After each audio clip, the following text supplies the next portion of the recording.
आप सभी का स्वागत है बेस लर्नर पे। तो जो हमारी पिछली क्लास कंटिन्यू थी अलजेब्रा पे, उसी को हम आगे बढ़ाएंगे आज भी।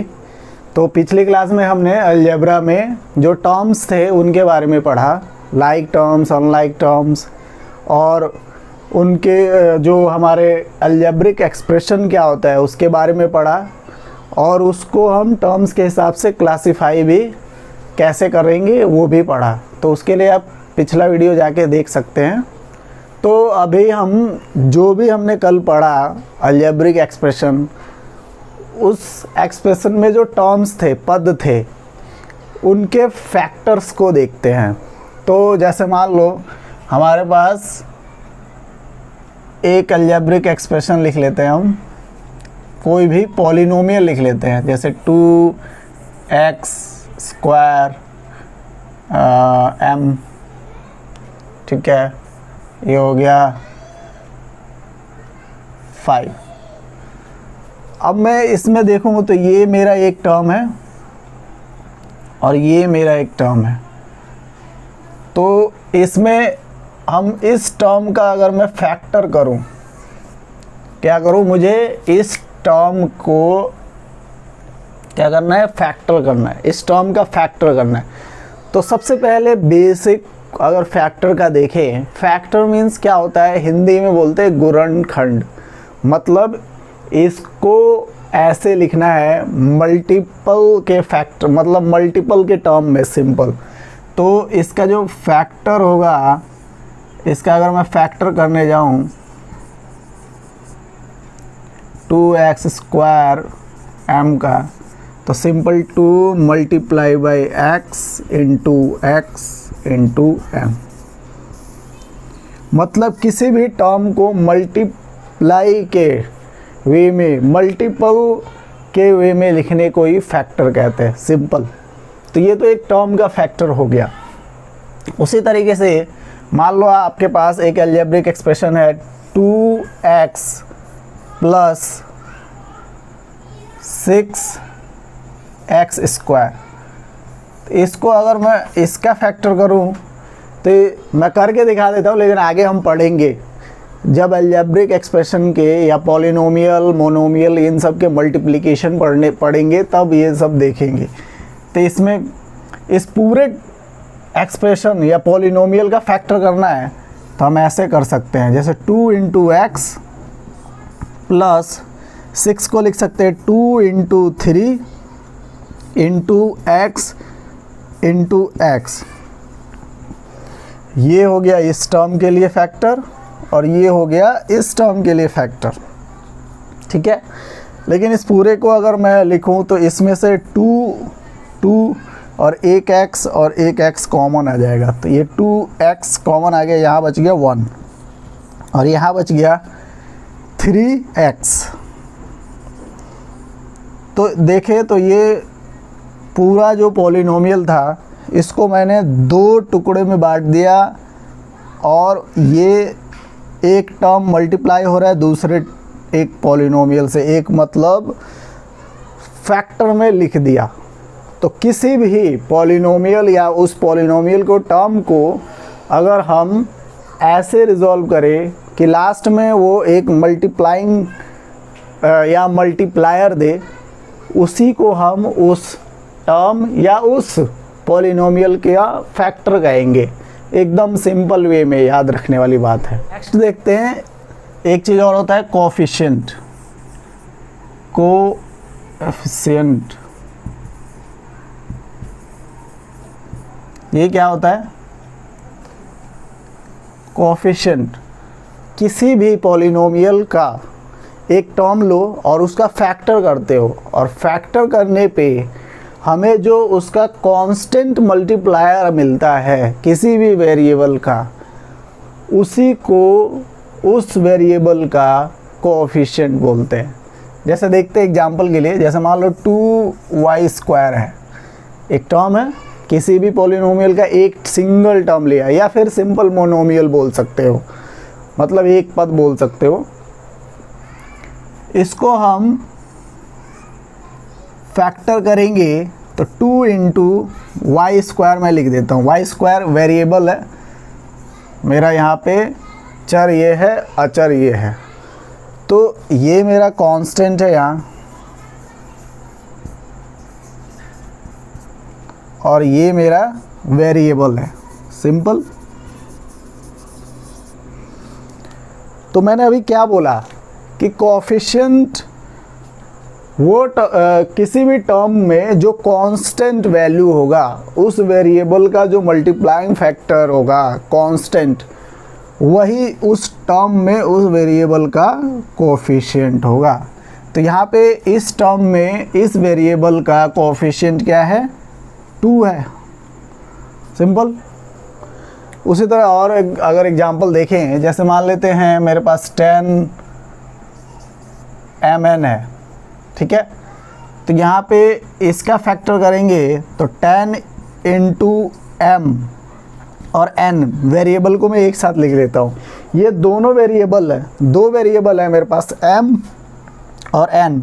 तो m का भी मल्टीप्लायर 10 ही है कांस्टेंट में, और n का भी मल्टीप्लाइंग फैक्टर 10 ही है। तो कोई भी पूछेगा तो यहाँ पे जो कोएफिशिएंट होगा वो 10 होगा। किसके लिए? दोनों के लिए, m के लिए भी और n के लिए भी। तो ये ध्यान देने वाली बात है। तो फैक्टर पता होना चाहिए कैसे करना है।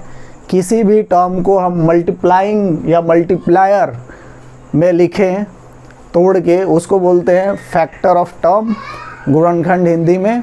और ये होता है कोएफिशिएंट। किसी भी वेरिएबल का जो कांस्टेंट मल्टीप्लायर होता है वही कहलाता है उसका कोएफिशिएंट। और जो हमारा कोएफिशिएंट है उसको हिंदी में गुणक कहते हैं। फैक्टर हो गया हमारा गुणनखंड, और ये होता है गुणक, मतलब 2y² का गुणक है। ये ध्यान देने वाली बात है। अब आगे देखते हैं। तो अब हम देखते हैं कि जो हमारे अलजेब्रिक एक्सप्रेशन है, मोनोमियल, पॉलिनोमियल, जो भी बाइनोमियल, उनको कैसे ऐड करते हैं, उनके टर्म के एडिशन, सब्ट्रैक्शन, मल्टीप्लिकेशन और डिवीज़न कैसे करें। तो पहले हम एडिशन देखते हैं। एडिशन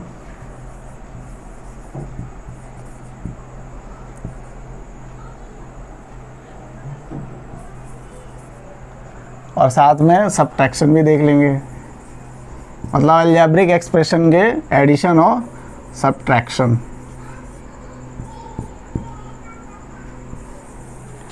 तो पहला हम एक एग्जांपल लेते हैं। एक एग्जांपल है जिसमें एक ये पॉलिनोमियल है और एक ये पॉलिनोमियल है, और इन दोनों को ऐड करना है। तो यहाँ पे देखते हैं, एडिशन करने के लिए पहला पॉलिनोमियल को हम लिख लेते हैं 2p² q² minus 3pq plus 4। ठीक है। अब जो दूसरा पॉलिनोमियल है उसको लिखने के लिए, ऐड करने के लिए, पहले ये देखो, कल हमने एक चीज़ पढ़ा था, लाइक और अनलाइक टर्म।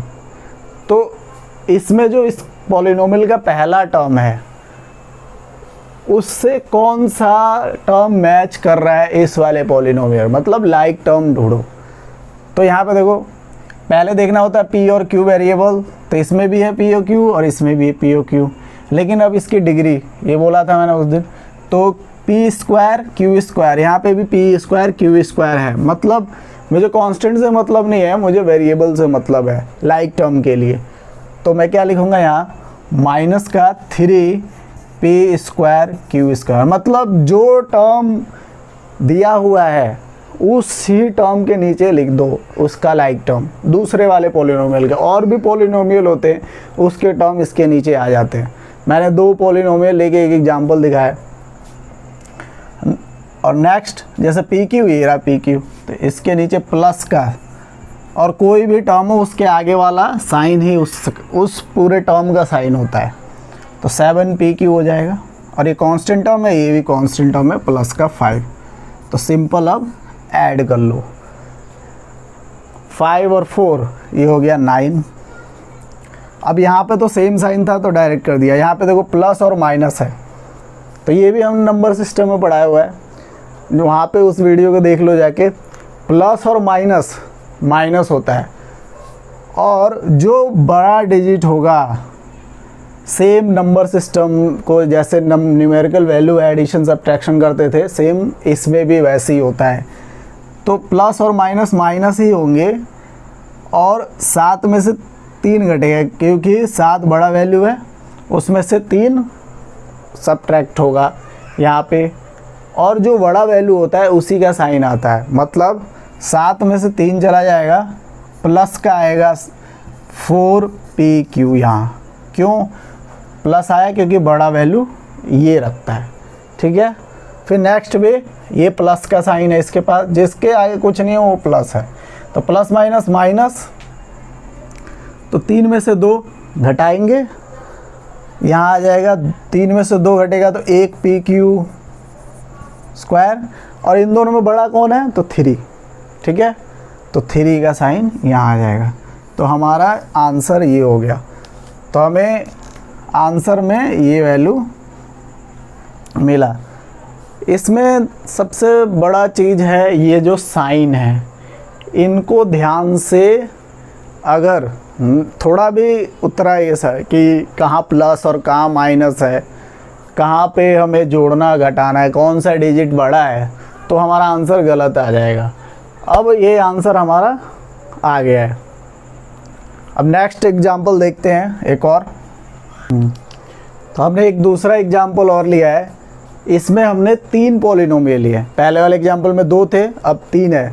तो पहला वाला जो पॉलिनोमियल है उसको मैंने बोला था एज इट इज़ लिख लो, 7xy 5yz -3zx। इसको भी एक लिखने का तरीका होता है। अगर जिस वेरिएबल का डिग्री ज़्यादा है, मतलब उसका घात ज़्यादा है, उसको पहले लिखो, फिर घटते क्रम में लिख दो, तो देखने में अच्छा लगता है। लेकिन यहाँ तो सब बराबर ही है डिग्री, इसलिए कैसे भी लिख दोगे चलेगा। पिछले वाला जो अभी एग्जांपल था उसमें डिग्री 2 था, फिर 1 था, फिर कांस्टेंट टर्म था, तो उसको मैंने घटते टर्म में लिखा था। तो ये थोड़ा देखने वाली बात है। अब देखो मैंने पहला पॉलिनोमियल लिख दिया। पहले पॉलिनोमियल का पहला टर्म देखो, x और y वेरिएबल के साथ है, कांस्टेंट देखने की ज़रूरत नहीं है। अब एक्स वाई दूसरे पॉलिनोमियल को अब लिखना है, तो यहाँ पे एक्स वाई कहाँ है? तो एक्स वाई तो है ही नहीं, तो अब करें क्या? तो एक्स वाई नहीं है तो कोई बात नहीं, इस पॉलिनोमियल के जस्ट आगे लिख दो या जस्ट पीछे लिख दो उस टर्म को, कोई फ़र्क नहीं पड़ेगा। जो इसमें है ही नहीं, इसमें से पहले टर्म को उठा के यहाँ लिख दो। बट ये देख लो कि इसमें जो टर्म है वो इसमें कहीं लाइक टर्म तो नहीं है कंटेन करते पहला टर्म। अब देखो, अब एक्स वाई नहीं है लेकिन वाई जेड तो है, ये रहा वाई जेड। तो 4yz को प्लस का 5 के नीचे लिख सकते हो 4yz, ये हो गया, ठीक है। यहाँ zx है, तो ये रहा zx प्लस का 9zx, ठीक है। माइनस 4y नहीं है यहाँ कहीं पे भी, तो मैं इसके पीछे लिख देता हूँ माइनस का 4y, क्योंकि इसके ऊपर तो कोई टर्म है नहीं, इसलिए ऐसे लिख सकते हैं। अब लास्ट एक और पॉलिनोमियल है।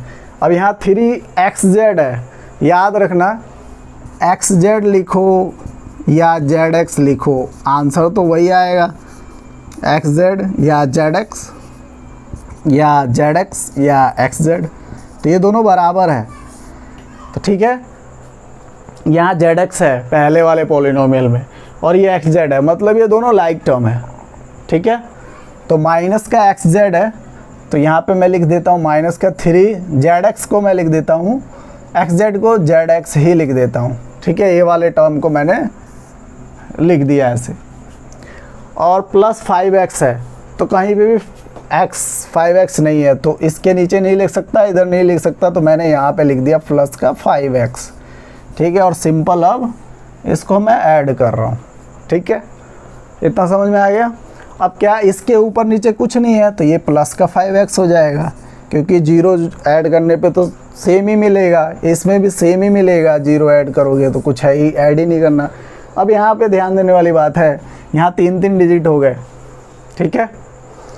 माइनस प्लस माइनस, तो माइनस वाले पहले एक साथ कर लो ऐड, माइनस वाले एक साथ ऐड कर लोगे तो 3 3 6, माइनस का 6 और प्लस का 9, प्लस माइनस माइनस 9 बड़ा है, तो 9 में से 6 गया कितना बचा 3 और 9 बड़ा है इसलिए प्लस का साइन आएगा, तो प्लस का 3zx। ठीक है, अब यहाँ पे प्लस का 9yz। ठीक है, और ये हो गया 7xy। तो सिंपल हमारा आंसर ये मिल गया, 7xy plus 9yz plus 3zx minus 4y plus 5x। तो बहुत आसान है, बस सिंबल्स मतलब लाइक टर्म अनलाइक टर्म देखो और उसके आगे का जो साइन है प्लस माइनस का उसका ध्यान रखो, आराम से आप एडिशन कर पाओगे। अब नेक्स्ट देखते हैं एग्जाम्पल सब्ट्रैक्शन का। तो हमने 2 एग्जाम्पल लिया हुआ है। अब इसमें क्या है ना, हम 2 पॉलिनोमियल है, मतलब इस पॉलिनोमियल से इस पॉलिनोमियल को सब्ट्रैक्ट करना है। तो एडिशन वाला एग्जाम्पल देखा आपने, अब हम सब्ट्रैक्शन वाला, तो पहला वाला देखते हैं, मतलब इस पॉलिनोमियल से इसको घटाना है। तो मैं अगर पहले वाले एग्जाम्पल को देखूं तो ध्यान से देखिए आप, कितना भी बड़ा पॉलिनोमियल हो, कितना भी छोटा पॉलिनोमियल हो, सिंपल कोई भी अलजेब्रिक एक्सप्रेशन हो, उसको आप सब्ट्रैक्ट करना सीख जाएंगे। ये मैंने डाल लिया।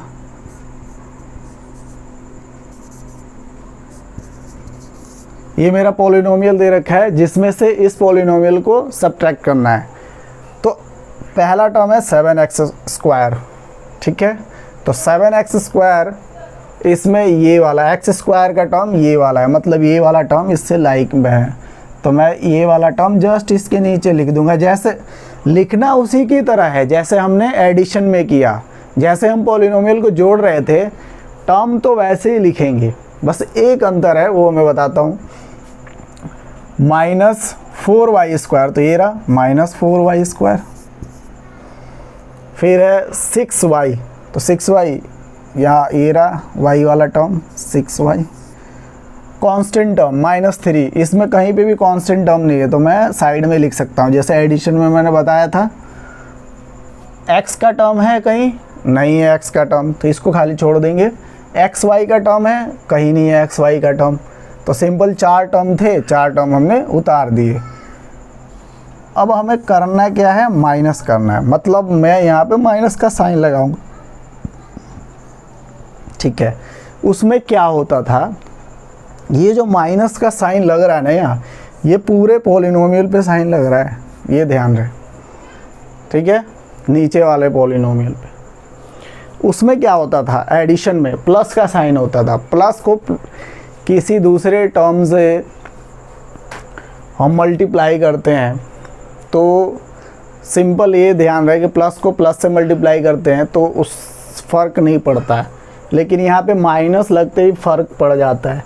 तो इसका सिंपल सा है तरीका कि जो नीचे वाले टर्म्स है ना, नीचे वाले टर्म्स, उनके साइन चेंज कर लो। ठीक है, कैसे, मतलब अगर यहाँ माइनस है तो यहाँ ये हो जाएगा प्लस, यहाँ प्लस है तो ये हो जाएगा माइनस, ये माइनस है तो ये हो जाएगा प्लस, और ये प्लस है, जहाँ कुछ नहीं हुआ प्लस है हो जाएगा माइनस। क्यों, क्योंकि minus plus minus, minus minus plus, minus plus minus, और माइनस माइनस प्लस होता क्यों है ये भी बता दिया मैंने। और ये इसीलिए होता है क्योंकि माइनस बाहर लगा है और उस माइनस ने इन सारे टर्म्स पे इफेक्ट डाला है। ठीक है, अब ये वाला साइन यूज नहीं करना, अब हमें ये वाला साइन यूज करना है। ठीक है, ऊपर कुछ नहीं है तो सिंपल ये प्लस का 3 आ गया। अब देखो माइनस और माइनस ये वाला लेना है साइन, ये वाला साइन नहीं लेना है। तो माइनस और माइनस होता है प्लस, मतलब 6 और 3 9, माइनस का 9y आ गया। ठीक है, यहाँ आ गया प्लस का 5x। अब यहाँ पे प्लस का 5x क्यों लिखा, क्योंकि यहाँ तो 0 है, यहाँ कुछ नहीं है तो 0 है, तो 0 पे कोई भी साइन लगा लो कोई फ़र्क नहीं पड़ता, इसलिए ऊपर वाले का ही साइन रहेगा। प्लस प्लस प्लस 8 4 12, मतलब 12y² हो गया, और क्या, प्लस का। ठीक है, यहाँ पे भी इसके साइन पे कोई फ़र्क नहीं पड़ेगा क्योंकि नीचे टर्म ही नहीं है, तो -4xy, ठीक है। और यहाँ पे प्लस माइनस माइनस मतलब 7 में से 5 गया 2x², लेकिन प्लस का साइन लगेगा क्योंकि ये बड़ा है। तो सिंपल, कितना आसान था, हमने आराम से कर लिया, एकदम आसानी से आंसर आ गया। अगर ऐसे करोगे कहीं पे भी कोई प्रॉब्लम नहीं होगा। तो ये पहला वाला एग्जाम्पल मैंने करके दिखाया, अब दूसरा वाला भी करके दिखा देता हूँ जिससे और आसानी से आप कर सको। दूसरा वाला क्या है, जैसे पहला पॉलिनोमियल, इसमें से इसको घटाना है, तो 12a - 9ab + 5b - 3 दे रखा है, ठीक है। 12a, a वाला टर्म ये है 4a, ab वाला टर्म -7ab + 3b, ये तो एकदम आसान वाला है। क्या करेंगे अब, इसमें नीचे वाले का साइन बदल देंगे, तो प्लस वाला माइनस में हो जाएगा, अभी बताया, माइनस हो जाएगा प्लस में, ठीक है। हम क्या कर रहे हैं, सब्ट्रैक्ट कर रहे हैं, तो simple minus minus plus, 12 3 15, minus का साइन आ जाएगा, प्लस माइनस माइनस, 5 में से 3 गया 2b, प्लस का साइन लगेगा क्योंकि ये बड़ा है, माइनस प्लस माइनस, 9 में से 7 गया 2, और यहाँ पे कौन सा साइन लगेगा, माइनस का साइन लगेगा क्योंकि 9 बड़ा है, और 12 प्लस माइनस माइनस, 12 में से 4 गया 8a, प्लस का साइन लगेगा, क्यों, क्योंकि 12 बड़ा है। तो कितना आसान था, मतलब चुटकियों में हो गया। तो कुछ नहीं, बस थोड़ा ध्यान दीजिए कैसे कैसे मैंने स्टेप्स लिए हैं, बस उससे एकदम कोई भी एडिशन या सब्ट्रैक्शन हो पॉलिनोमियल का आप आसानी से चुटकियों में कर सकते हो। तो आज हमने क्या क्या सीखा, किसी भी टर्म का फैक्टर क्या होता है, कैसे करना होता है, कोएफिशिएंट गुणक, वो भी बहुत ज़रूरी, आगे के जो पॉलिनोमियल वाले चैप्टर आएंगे अगले जो क्लासेस में होंगे उनमें बहुत काम आते हैं। फिर उसके बाद जो बड़े बड़े पॉलिनोमियल्स हैं उनको कैसे ऐड करना है, सब्ट्रैक्ट करना है, ये सीखा।